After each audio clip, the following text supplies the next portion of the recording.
किया, तो मैं वास्तु के परिचय के लिए बुलाऊंगा डॉक्टर रविंद्र पाठक जी को, जो वास्तु के विषय में आप सभी को बताएंगे कि वास्तु क्या है। नमस्कार सभी को, सभी गुरुजनों को, सभी नए विद्यार्थियों को मेरा नमस्कार। जैसा कि गुरुजी ने कहा कि वास्तु के विषय में बतलाना है, तो मैं थोड़े समय में ही समय की मर्यादा का ध्यान रखते हुए इसकी अपनी बात कहना चाहूँगा। सबसे पहले हम वास्तु की बात करते हैं। तो देखिए, वास्तु या अन्य कोई भी जो विद्याएं हैं, वो अपने आप में स्वतंत्र विद्याएं नहीं है। ज्योतिष के साथ में इनका हमेशा से जुड़ाव रहा है। जब हम बात करते हैं तो ज्योतिष के साथ में वास्तु हो या हस्तरेखा हो या सामुद्रिक शास्त्र हो, ये कॉम्प्लीमेंट्री फॉर ईच अदर वाली बात है। तो ये इनकी पूरक विद्याएं हो जाती हैं। जब हम उनको एक विद्या के आधार पर जब कोई निर्णय लेते हैं और हमें कोई असमंजस होता है, तो यहाँ हमको ये कहना चाहिए कि एक कॉन्फिडेंस, लेवल ऑफ कॉन्फिडेंस बढ़ा।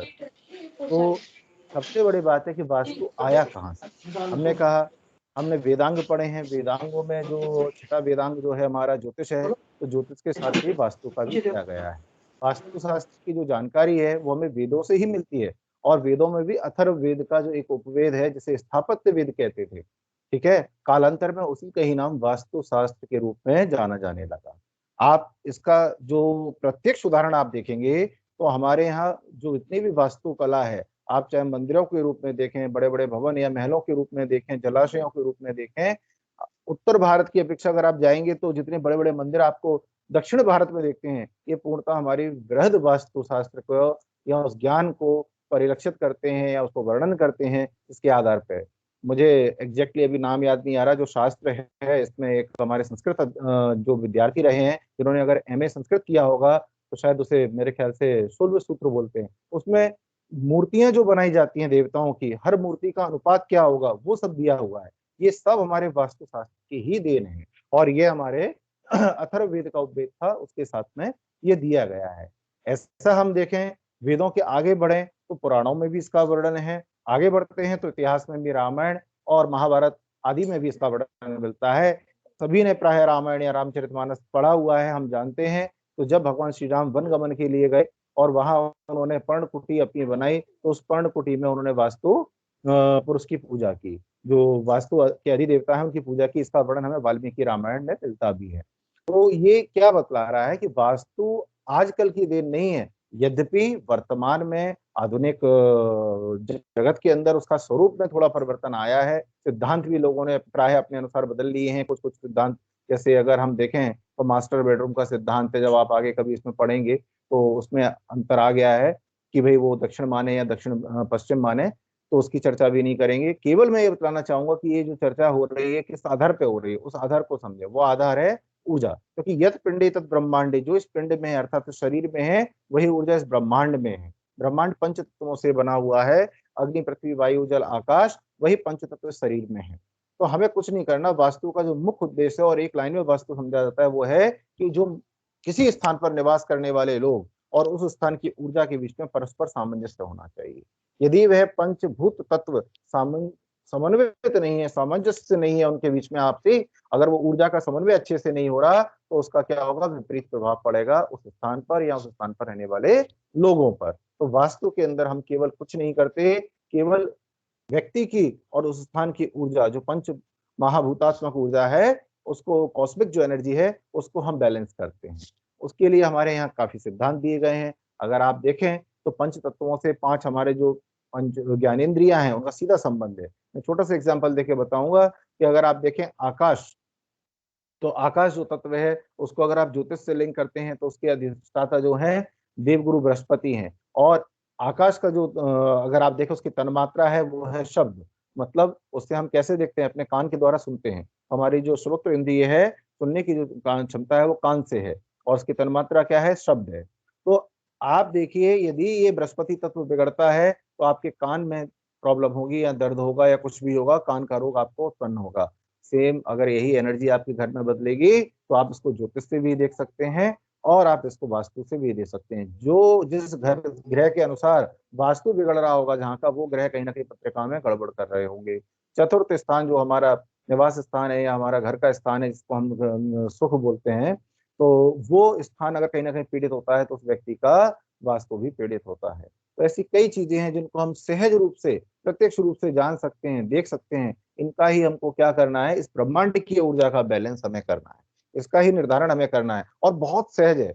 यद्यपि कई बार क्या होता है कि हम पत्रिका में कुछ चीज देख रहे हैं और किसी की पत्रिका अगर मान के चलिए उसका समय एग्जैक्ट नहीं है, तो ग्रह स्थिति बदल जाएगी, और हो सकता है जो वर्तमान जीवन में वो उसके साथ घट रहा है या जो हो रहा है वो उसकी पत्रिका से मैच नहीं कर रहा हो। लेकिन जब हम घर के वास्तु को देखेंगे तो हमें पता चल जाएगा कि ग्रह कैसा है। अगर घर खुला हुआ है तो सूर्य का कहीं ना कहीं प्रभाव होना चाहिए, अगर आंगन है घर में तो सूर्य का प्रभाव होना चाहिए, यदि नहीं, अगर दूसरी चीज देख रहे हैं, सपोज हमने देखा उसका मंगल प्रधान है, तो उसके घर में अग्नि तत्व की चीजों का कहीं ना कहीं हमें प्रत्यक्षता दिख रही होगी, या घर के आसपास कोई जैसे मान के चलिए अग्नि प्रधान चीजें हैं वो हो रही होंगी। तो इस तरह की चीजों से हम आकलन कर सकते हैं। अभी तो हम डिटेल में नहीं बता सकते, लेकिन आगे जब हम देखते हैं तो एक एक चीज को अपन लेकर उसमें देख सकते हैं कि ग्रह का प्रभाव बिल्कुल आपके आसपास दिख रहा होता है। आप देखिए, इसका छोटा सा एग्जाम्पल बताता हूँ कि जो लोग अगर अस्त व्यस्त सामान रहता है, आप उसको राहु से प्रत्यक्ष देख सकते हैं। लोगों के घर में राहु का प्रभाव आजकल दिखने लगा है। वैसे तो राहु आजकल पॉकेट में है,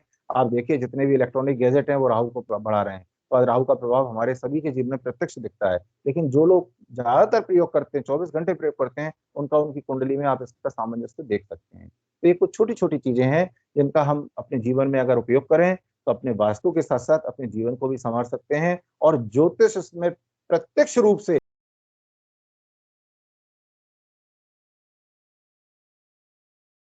किया।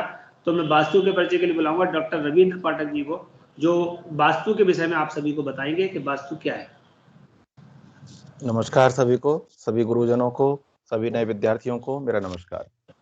जैसा कि गुरुजी ने कहा कि वास्तु के विषय में बतलाना है, तो मैं थोड़े समय में ही समय की मर्यादा का ध्यान रखते हुए इसकी अपनी बात कहना चाहूंगा। सबसे पहले हम वास्तु की बात करते हैं, तो देखिए वास्तु या अन्य कोई भी जो विद्याएं हैं वो अपने आप में स्वतंत्र विद्याएं नहीं है। ज्योतिष के साथ में इनका हमेशा से जुड़ाव रहा है। जब हम बात करते हैं तो ज्योतिष के साथ में वास्तु हो या हस्तरेखा हो या सामुद्रिक शास्त्र हो, ये कॉम्प्लीमेंट्री फॉर ईच अदर वाली बात है। तो ये इनकी पूरक विद्याएं हो जाती हैं। जब हम उनको एक विद्या के आधार पर जब कोई निर्णय लेते हैं और हमें कोई असमंजस होता है, तो यहाँ हमको ये कहना चाहिए कि एक कॉन्फिडेंस, लेवल ऑफ कॉन्फिडेंस बढ़ा। तो सबसे बड़ी बात है कि वास्तु आया कहाँ से। हमने कहा, हमने वेदांग पढ़े हैं, वेदांगों में जो छठा वेदांग जो है हमारा ज्योतिष है, तो ज्योतिष के साथ ही वास्तु का भी किया गया है। वास्तु शास्त्र की जो जानकारी है वो हमें वेदों से ही मिलती है, और वेदों में भी अथर्व वेद का जो एक उपवेद है जिसे स्थापत्य वेद कहते थे, ठीक है, कालांतर में उसी का ही नाम वास्तु शास्त्र के रूप में जाना जाने लगा।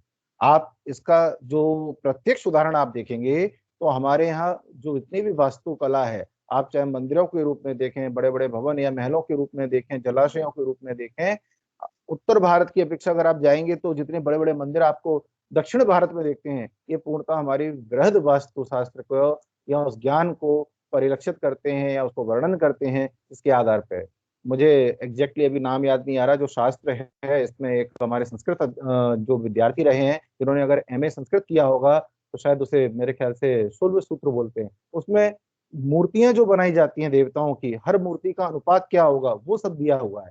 ये सब हमारे वास्तुशास्त्र की ही देन है, और ये हमारे अथर्ववेद का उपवेद था, उसके साथ में ये दिया गया है।